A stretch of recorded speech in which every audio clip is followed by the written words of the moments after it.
Good morning, good morning. This is Ryan with Love the Work.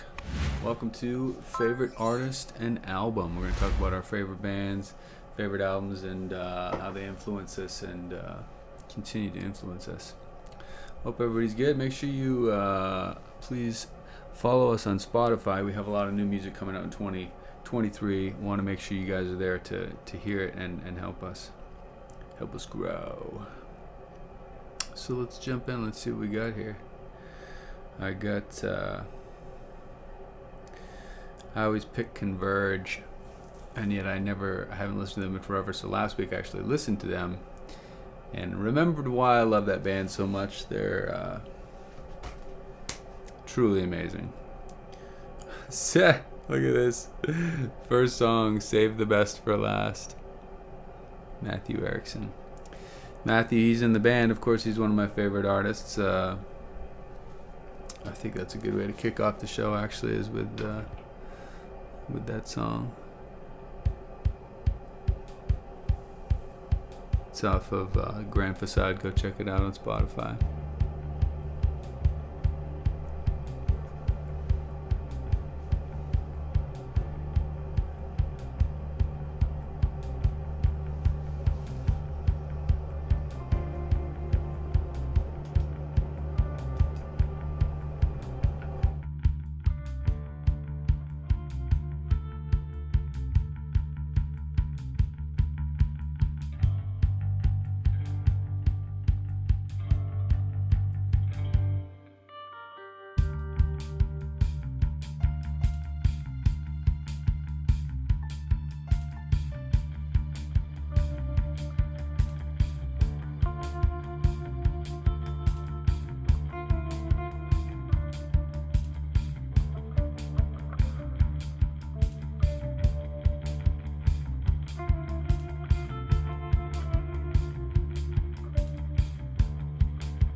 Trying to think how we got that bass sound.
Excellent start to the show, Matthew.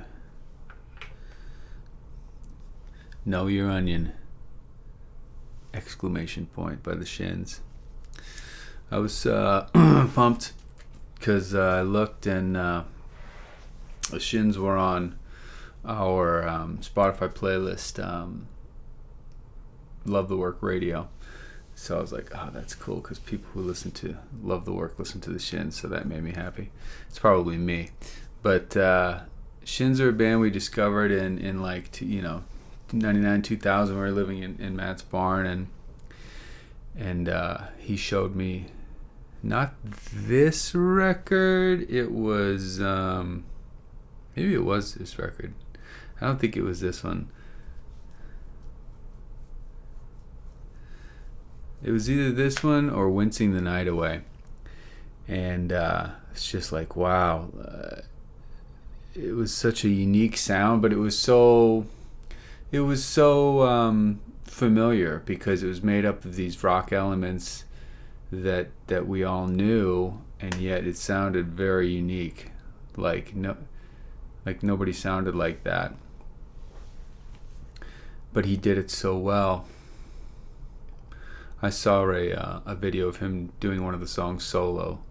Also, he just played guitar and sang the song, and it was just so flawless. I mean, he just sang it so well. It was crazy. Huge respect. Tuning notes. Jamie Ebersole, play along. So this is a big part of how I learned to play jazz. You can see the songs. Maybe you can't see the songs. Pretty small writing. But Maiden Voyage, Doxy, Footprints, Autumn Leaves, Satin Doll, I don't know, Summertime. A lot of great 14 easy to play jazz tunes. But these are those play along tapes you get, and you it tells you what scales to play and tells you the chords, and you record, you practice your instrument along with a backing band of top-notch players. Jamie Ebersole, he put together just tons of these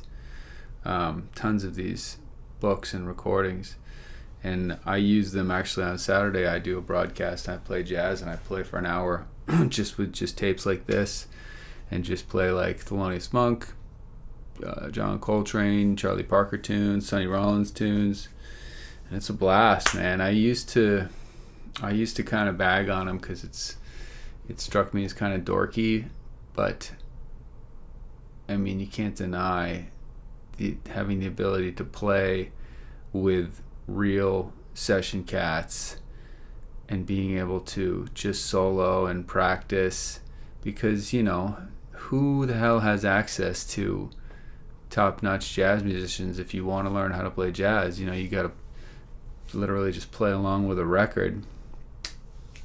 And that's how a lot of the early guys did it, and it's a great way to learn. But, you know, it's cool to be able to just spread out and try your own things, and try different ideas and chords and stuff in an environment like that. So thank you, Jamie, for that.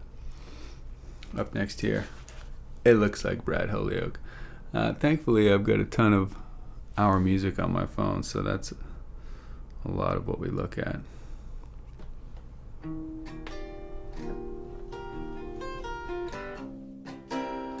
I called this Open G over C. I don't know the name of, if it has a name, but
so Brad, he's a member of the band, obviously.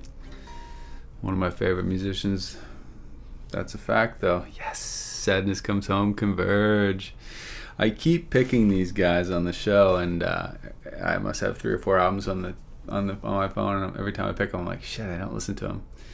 So this week I listened to Jane Doe and No Heroes, which is the ones that I was introduced to them on. I think Jane Doe is probably the one. And I was blown away, man. I can't believe they made Jane Doe in 2001. It just sounds so good. The drums, the vocals, the bass, the guitars, and the way they're all mixed together. Kurt Ballou has obviously made a real name for himself as a producer, and it's perfectly clear why. I mean, his ability to just get just gnarly ass screaming guitar sounds, bass sounds, drum sounds, vocal sounds, put them all together, make them sound super good. But the songs and the riffs are amazing. You know, the way that they put it together, it almost makes me think of like classical music. You know, it really started to light my fire to do some more heavy stuff, because it's heavy, but it's not all one speed. It's not all one flavor. I almost want to play some on here. I don't think anybody would really care, but check out Jane Doe by Converge. It has like a gold cover with a woman's face on it. Man, what an awesome record. I can't remember No Heroes as much, although I know I really enjoyed that one too. But I need to listen to both those records more. But it just, you know, that thing that Brad was just playing, open G over C, there's a certain language, there's a certain rootsy style to it. And I think a lot of artists use that across genres. They use that language. So like Led Zeppelin used that language. But I feel like a lot of the songs on Converge use that same language, even though there are Zeppelin fans who do not like Converge, and there are Converge fans who might not like Zeppelin. Like, the styles are very, very different. Yet the things that they're saying and the language that they're using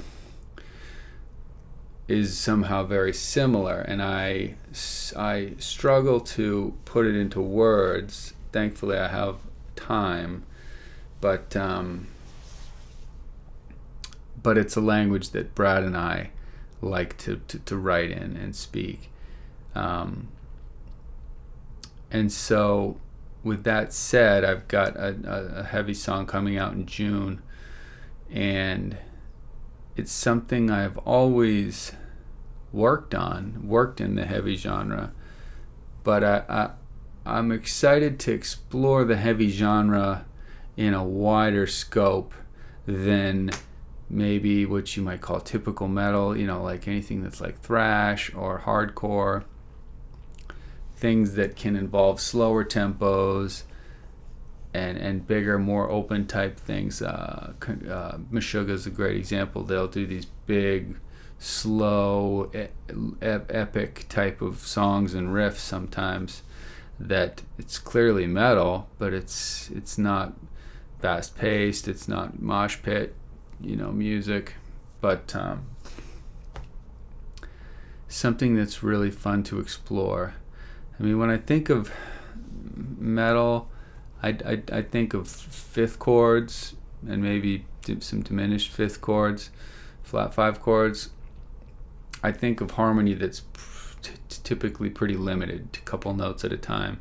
Because with high gain, you lose definition. The more notes you add, you know, you just lose definition, becomes just kind of a soup.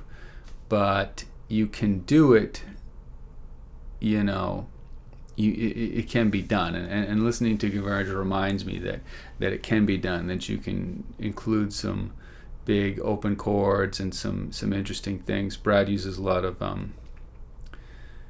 open tunings, and I guess where I'm going is that song that we were just listening to could work in a heavy context. You could put a lot of distortion on it, and you could riff it out, and you could take an idea like that and make a really heavy song, whereas he's done it on acoustic guitar. You know, you could arrange it to be a heavy arrangement. So thank you, Converge, for reminding me of that, and the bigness that the heavy genre can be. Hold Me Tight, the Beatles.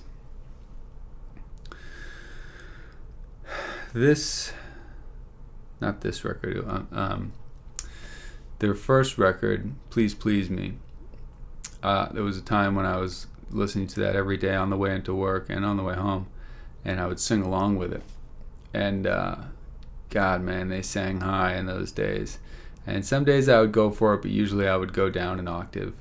And some days I would go down 2 octaves. I felt if I wanted to push the lower register of my voice. And I think that's just where my voice sits. It's taken me a long time to accept that fact, but I think that's just where my voice is. But they're just the greatest. They're just the greatest band of all time, hands down. I just saw an interview Rick Rubin was talking about. He sat with Paul McCartney in Abbey Road Studios, and they listened to different stems and just reminisced. And Paul talked to him about the recording process and how the whole thing went down. And Rick said that they were his favorite band of all time, and it doesn't surprise me.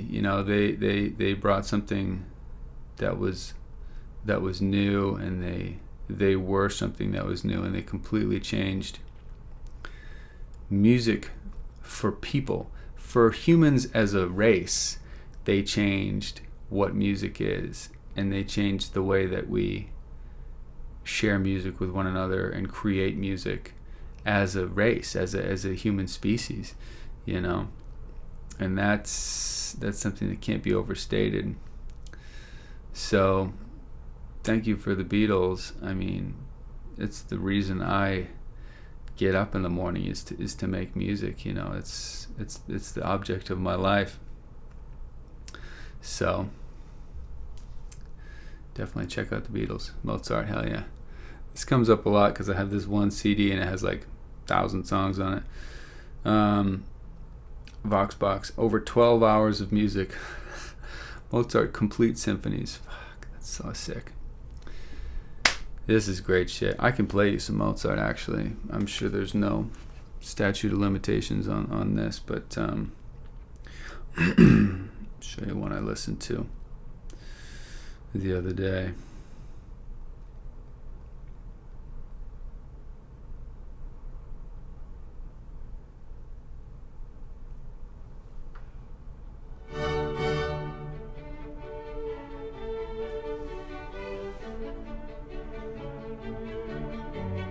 No, it's this one, 43.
never really listened to classical music and tried to break it down as I listened to it, but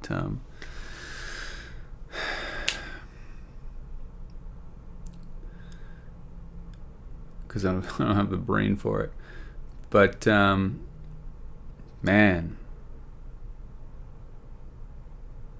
he I'm not going to attempt to describe what he's doing because I don't feel like I have the brain power right now, but it's amazing. Hell yeah. If you ask me to, the band that never was. So this is a friend of a friend, Damien Pratt, and his friend, and this is songs they might have recorded like 20 years ago, and the record was called The Band That Never Was, and they put it out just a couple years ago. I think Damien remastered it, and they agreed it was time to put it out, or I don't know what happened, but they were a duo. But this is a super cool album. I want to look and see what they have for listens right now. I haven't thought of this in a minute. But Driscoll Pratt, 0 monthly listeners, shit. 2018. Man, this is a cool ass record though. Damien plays keys, and I think his name is Paul Driscoll plays guitar, and they have all these songs, and there's this amateurishness to it, and I'm coming from a place where, listen, I know my music has that amateur vibe. So, but at the same time, there's such good songs and such good hooks and melodies in there, and lyrics that I really appreciate where they're coming from. Huge Beatles influence, you hear so much Beatles in this music. It's a bunch of tunes. The record has 15 songs, but I would check it out. I mean, Driscoll Pratt, The Band That Never Was. It is a cool ass record, man.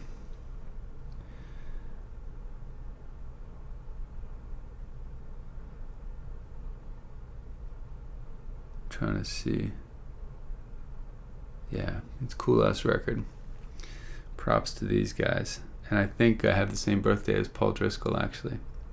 Willis by our Project 3. Let me see what this is. This is from the early days of Matt and I doing Song of the Week. This is one of Matt's songs he did on Spire.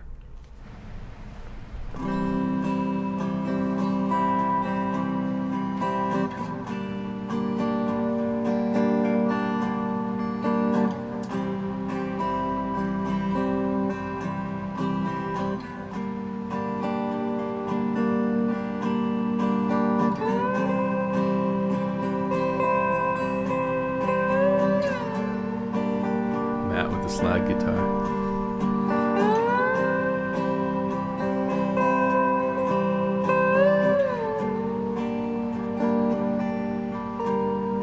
If you don't lie, I bet you don't mind.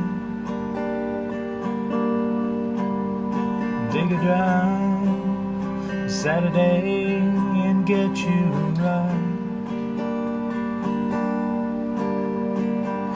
Hurts to leave you in the dark of the night. You might not make it alive, but you might. But you might. Take a day, Saturday, and get you right.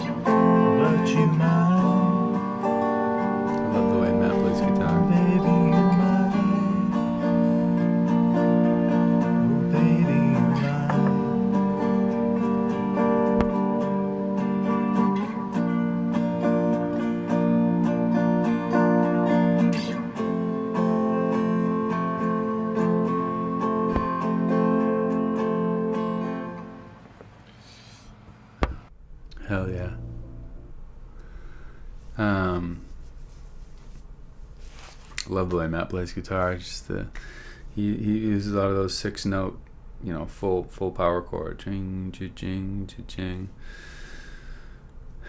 Good style. I like how he uses chords. Lemaire, 9 Inch Nails. I haven't listened to this record in a minute. What the hell album? I feel like this might have been the first one that I really bought and listened to. Obviously, they had Pretty Hate Machine and the other big record or two. I didn't have those, but I did buy this one, The Fragiles, a double record. I listened to the shit out of it. I should listen again because from a production standpoint, a lot of what I do is one man music. So, and that's what Trent Reznor was doing, but with heavy guitars and vocals and keyboards and interesting sounds. So I should give this another listen with headphones when I have time. When do I have time to listen to a record? But super brilliant. I remember seeing a video of him doing a concert in Los Angeles with a bunch of just top-notch players and singers, and just being blown away. It's just so good, seeing him with these amazing musicians. It was really impressive. Before I break Uncle Tupelo, I'm learning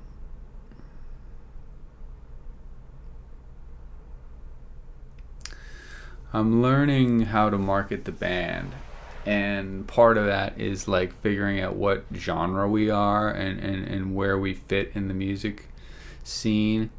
So part of that research is like looking at who we sound like, what styles we have, what genre. And so last night I was looking at like alt country. Brad plays what I would call a version of alt country music, and I guess some of the stuff Matt and I do as well.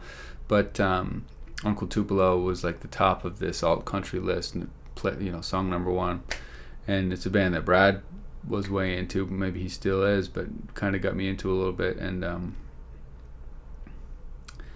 I didn't so much like I don't know if it's Jay Farrar, but together with Jeff Tweedy, they made some really cool shit. And the riff on Meeting the Mentor on Jazz Odyssey we called it the Uncle Tupelo riff because Matt wrote it. Sounds like a total Uncle Tupelo song, and that's what we called the riff. But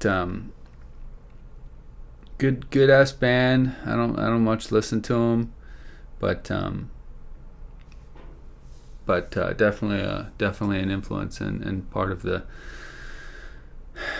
marketing journey of learning, what kind of styles we make and how to market that shit. Bron Yr. Led Zeppelin. I wonder what the hell that means. Bron Yr. But Physical Graffiti is probably, I think that's Matt's favorite Zeppelin record. Definitely a killer record. Definitely one of my favorites. Double album, which we need to do a double album. I can't wait till we're ready to do a double album. But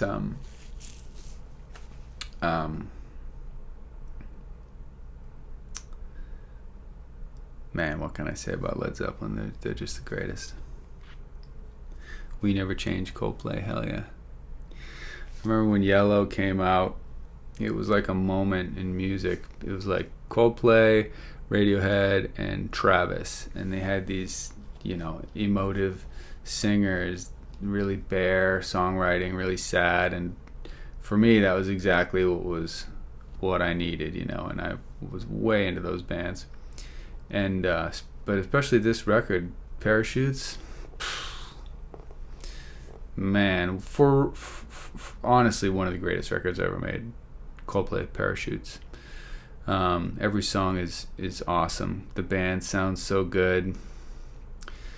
It's not, when they got big and more produced, they still had a stripped down sound. I think they always have, but you know, they started to get these big stadium bangers. But this record is all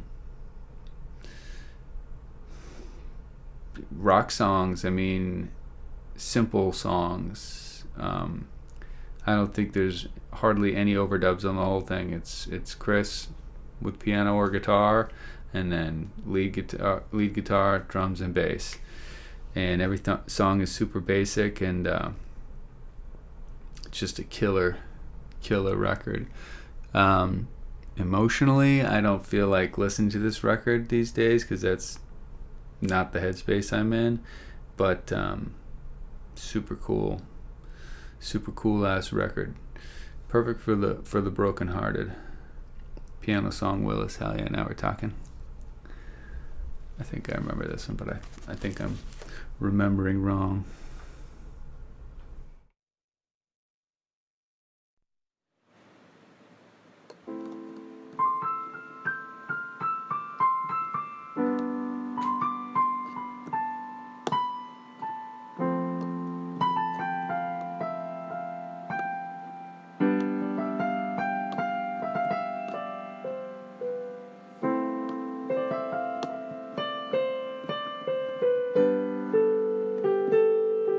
Almost has a Coldplay vibe.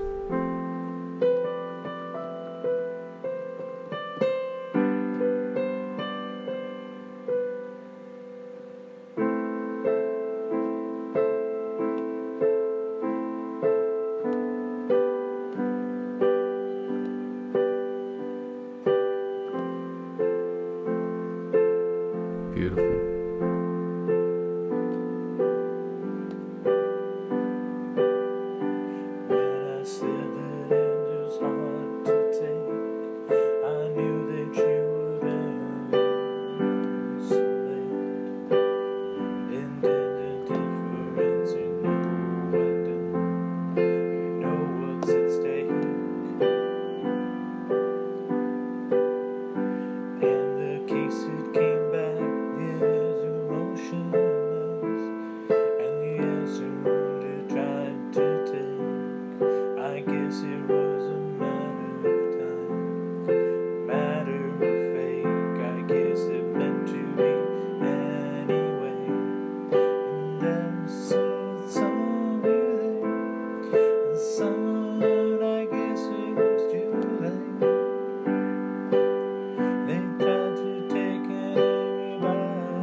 Reminds me of a Journey song almost.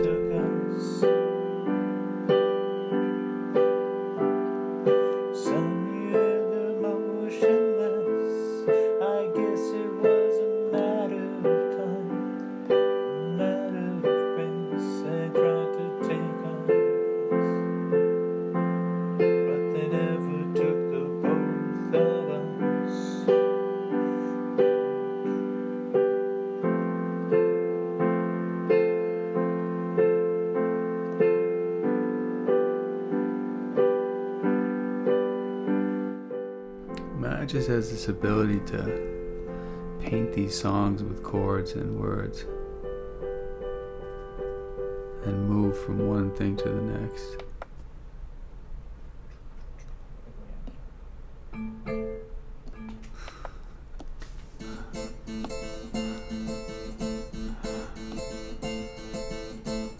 Man, straight out of classic rock.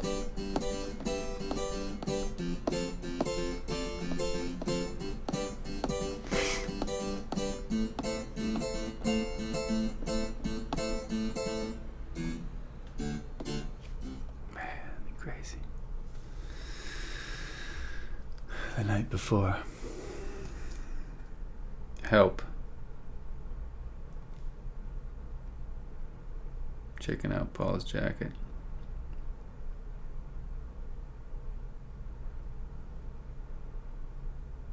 Unbelievable.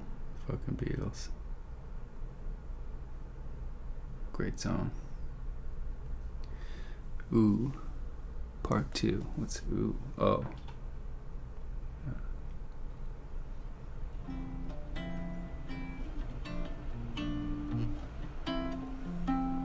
Hey, it's me.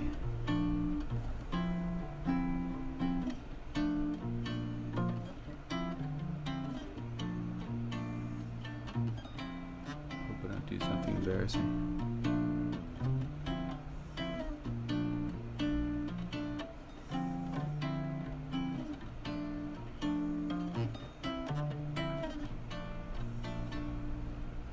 D minor. D minor 7, Yabba Dabba Doo Dah, Salt of the Earth, Stones, Skip, Mozart, Skip, Kenny Burrell, I'm a Fool to Want You, Kenny, Skip, Inside My Head, Radiohead. I think this is that record I was talking about the other day. Pablo Honey's one I went back to. I got into Radiohead with OK Computer, and then went back to the bands, and eventually Pablo Honey. It was my least favorite record, which is not that you can have a least favorite record. I still love the shit out of it, but it was the one that I liked the least, you know. But Killer. Another band that's just the greatest, you know. Mamas and the Papas.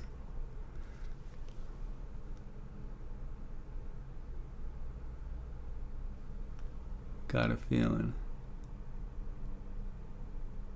If You Can Believe Your Eyes and Ears. Harmony. Singing Harmony. That's such a joy, and it was definitely one of the formative principles of wanting to be in a band was being able to sing harmony.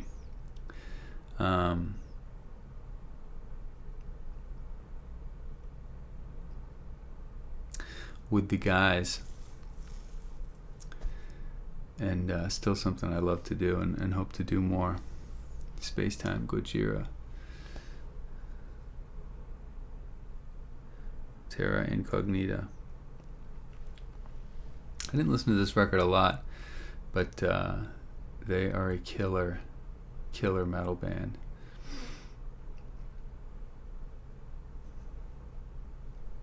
Blood Has Been Shed, hell yeah.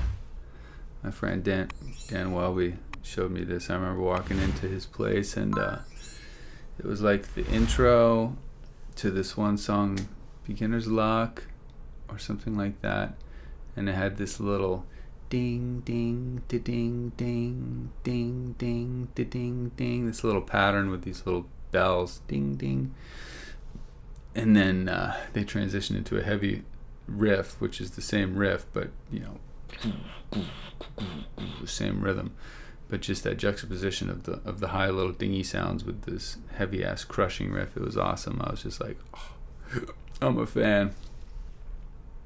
Styx, Renegade. Why did I buy this record? Styx, Greatest Hits.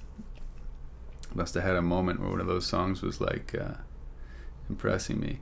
But people called Styx prog rock. I mean, I guess it probably was prog rock. I think of it as more of classic rock, but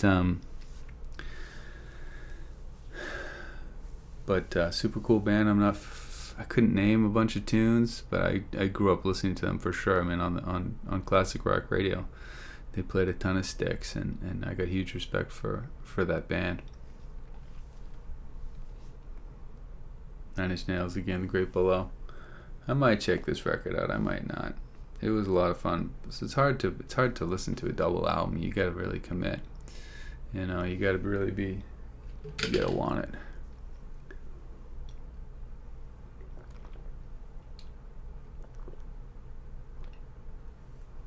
Sorry, drying my throat out. Fiona Apple, hell yeah.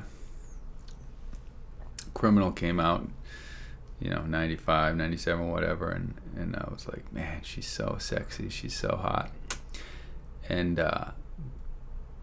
but the sound was really good. The songs were really good. You got that record. It's such a good record. All the songs are so emotional and so beautiful. But then she put out When the Pawn a couple years after that, and John Bryan produced it, and that album just blew me right out of the water. We listened to that shit over and over again. We listened to it when we drove down to New York for the Millennium, and we listened to that CD a lot. But he just uses all these great sounds. I remember there's one guitar lead that sounds like a trumpet, and it just sounds like sounds like a trumpet fanfare. But the more I listen to it, I'm like, fuck, it's a guitar. And such a good record. And I think he might have produced the next one. He did something else that I thought was really cool. But just that album and the production on there and all this wonderful sounds that he used and captured made me a total fan of that guy. Later I saw him do a show he had a TV show, I guess, for a minute, and he had Elliott Smith on there. And John clearly knew all the songs, and he was so overjoyed to be playing alongside Elliott Smith, and they sang these songs, and John had all these wonderful harmonies and backup parts written, and he was clearly more excited than Elliott Smith was about the whole thing. But obviously a brilliant guy and an amazing producer. I don't know what he's been up to since Win the Palm, but I'm sure he's been making a lot of shit, making a lot of records. So big respect to both of those guys. Eversoul, Giant Steps.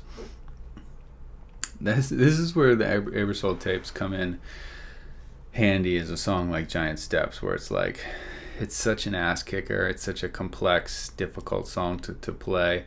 You come up with a volume like Countdown to Giant Steps, and what he does is he breaks down the chord progression into like bite-sized chunks, and so you practice these little licks, and fuck, that's what I've got to do. Oh, I've got to put that as my 2/5 lick. Hang on, I'm going to take a screenshot. So I'm learning a lick every add to album. Where's the fucking album? I'm learning a lick every week, a jazz lick, to improve my skills and my vocabulary. Add to album, licks. So he breaks down Giant Steps into just bite-sized chunks, and you're able to practice these little chunks, and then you get a bigger chunk, and eventually you work your way up to where you can play the whole progression at tempo. And so I'm learning these licks, so I'll show you a couple. The one I learned last week was a 2-5-1. It's from Charlie Parker.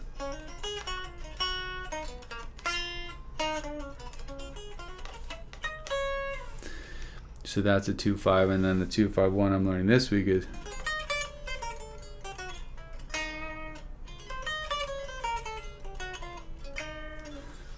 So I'm excited to learn a couple of Charlie Parker licks, but then John Coltrane, he plays something that's a lot less chromatic and more just based on the scale.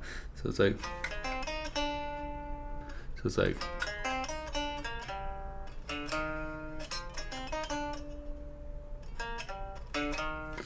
So there's a couple licks that I need to learn and put on the sketty, because that's a very linear, very linear chordal approach to the 2-5-1s. So definitely thank you, Jamie Eversold, for that. I gotta put that on the sketty for this week. Gettysburg Rat-a-tat. Oh, it's funny. I was looking at my the Spotify artist playlist, Love the Work radio. That's Love the Work radio, and it started updating. I think since I started listening to it or something, it started updating. But I noticed Rat-a-tat was on there, and I was like, shit, are they on there because I spoke about them on my show, and so we got algorithmically tied, or was it just a coincidence, or did somebody watch the show and listen to Love the Work and Rat-a-tat and then tie us together algorithmically? I wonder. I don't know. Nebulous Meshuggah. This is the record that it got me into Meshuggah. It's called Nothing. Greatest band of all time. I've said that a number of times today. But Meshuggah is my favorite band, though. Heavy metal from Sweden. They just listening to them educated me on music, taught me about rhythm. Harmony less so, but definitely rhythm. And probably one of the biggest influences on me musically was Meshuggah. You know, I got the 8-string guitar, 7-string guitars, and just love that stuff. Led Zeppelin, Livin' Lovin' Maid. This is a good record. I used to have this tape. Good times. Look at that. John Bonham.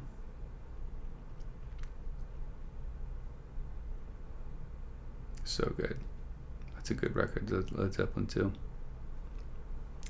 Days of Future Past, Moody Blues. I remember talking about that one last week, but and Peter Knight conducted the London Festival Orchestra. I don't know if he wrote the string arrangements. He must have. But it's so fascinating because, you know, let's say there's 6 songs on the record. The opening song is a medley that samples melodies from all the different songs, and so it moves through each song by just kind of doing a quote of the melody. So it's quoting Nights in White Satin and a theme from, you know, the afternoon. And it's such a fascinating approach to a record because the first time you listen to the record, I guess it doesn't mean as much, but the 10th time you've listened to the record, it means so much because you're familiar with each song, but you hear the intro that samples these things, so it kind of sets you up and reminds you of all these different songs, and it kind of primes you for listening to them. It's something we did with Jazz Odyssey, using these recurring motifs throughout the whole song, so that when you hear one, it kind of connects you to the rest of the piece all in one moment. So huge record, the Days of Future Past. I haven't listened to any of the other records really. I Want to Be Your Man, the Beatles. So good. 06 track 6, Love the Work. Nice. This is the one that I just did. I put on all the socials yesterday. I'm going to look and see how many views it has, because it's a killer song, but I did not sing it that well. Jeez, 250 views. Sick. Thank you. 250 views on YouTube is crazy. But I didn't sing it that well, sadly. Let me see Instagram. Couple of likes. Thank you, people. Lost 1 follower. That's all right. 194 views on Instagram. It's crazy. YouTube's been hot for us lately. Instagram, not so much.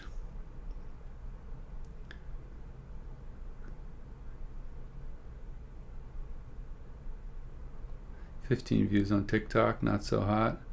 And last but not least, Reddit. Who I'm very sad, but they discontinued RPAN. Very sad day. Bunch of likes, 330 views, 4 upvotes. Thank you, Reddit. So, sadly, I didn't fucking sing it very well. But it's a song Casey wrote. I'll play you my version, then I'll play you Casey's version.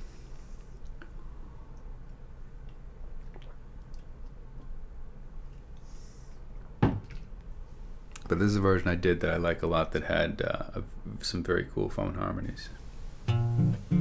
Why then go out of my mind over you?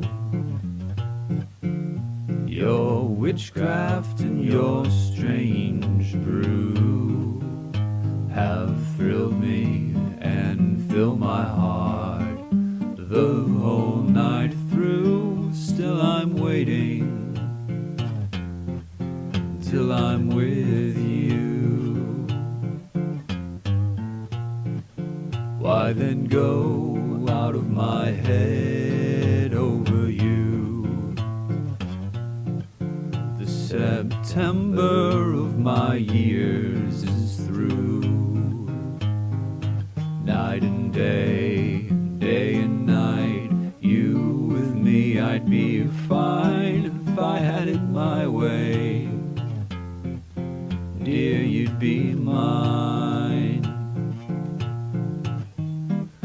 strangers in the night from a start.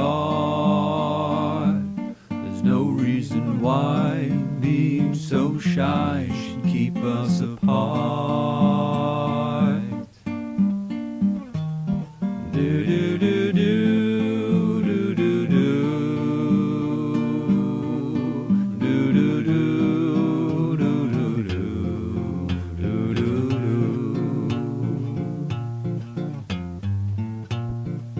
Why then go out of my mind over you? Your witchcraft and your strange brew have thrilled me and filled my heart the whole night through. Still I'm waiting till I'm with you. There's some harmonies in there I really love. But I'll show you Casey's version. He's a fucking really good singer. He wrote that song. Excuse me. Why then go out of my head over you? Your witchcraft and your strange brew have thrilled me and filled my heart the whole night through. Still I'm waiting till I'm with you. Why then go out of my mind over you? The September of my years is through. Night and day and night, you were with me. I'd be fine if I had it my way. Do you mind? Strangers in the night from the start. There's no reason why being so shy should keep us apart.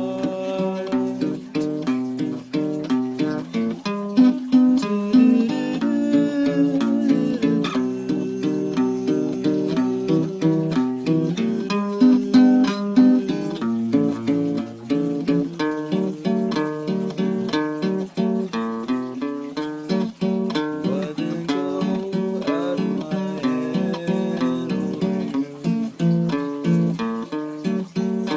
Your witchcraft and your strange brew have thrilled me and filled my heart the whole night through. Still I'm waiting till I'm with you.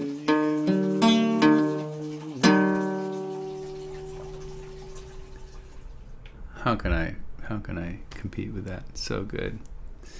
So good. He took a bunch of Sinatra lyrics and somehow put together this amazing song. But fuck, so amazing. So sick. Precipice Converge. Talked about them. Roscoe Holcomb, nice. Roll on, buddy. I'll play some of this. Hopefully nobody sues me.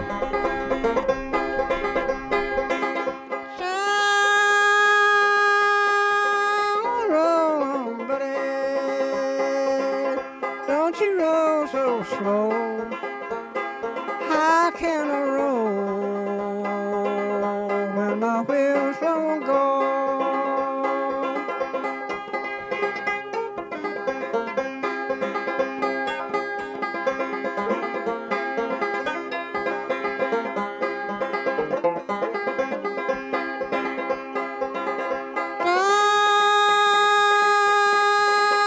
Roll on, buddy. I'd make your time, for I'm broke down and I can't make mine.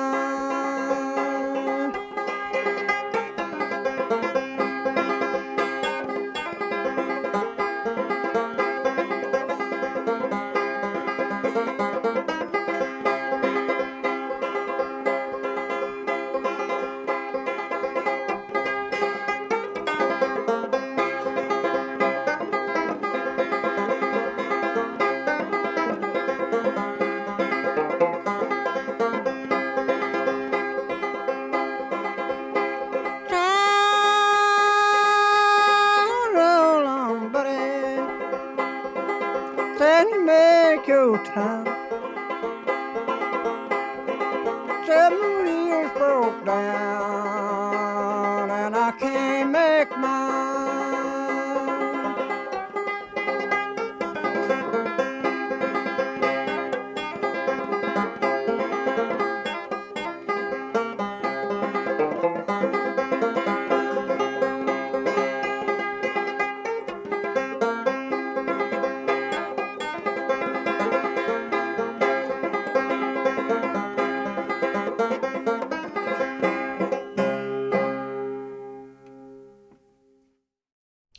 Roscoe is one of those artists that's so one of a kind, so unique. But I discovered him on that song of the day email list I told you about. They would curate a song or a playlist for you and send it to your email every day. And I found a lot of cool shit with that service. But one day they sent me Roscoe Holcomb, and I was like, holy shit, what is this? The reminds me of Brad a little bit. But banjo, sometimes guitar, but I think he pretty much played banjo almost everything, and sang. He's from the Appalachian area, and somebody, I don't know if he had like a career as a musician, but I feel more like somebody just recorded a bunch of songs and to kind of preserve that sound. That record I have is called The High Lonesome Sound, and there's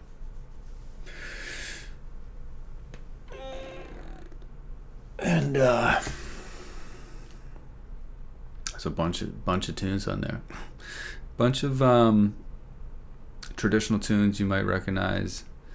What was the one Johnny Cash did?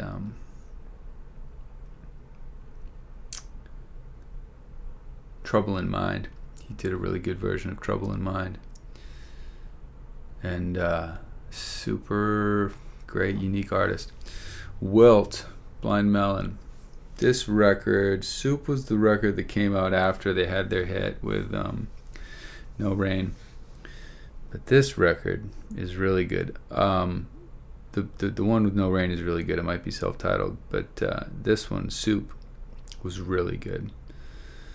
The band kind of, I don't want to say they came into their own, but they really found their sound and dove a little deeper and found a little bit of more darkness.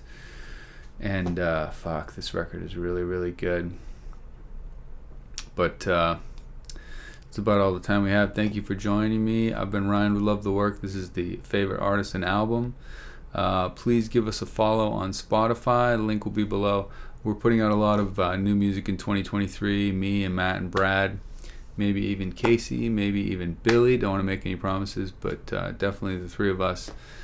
And maybe not Matt, but hopefully. But yeah, thank you so much for joining us. Have a good day.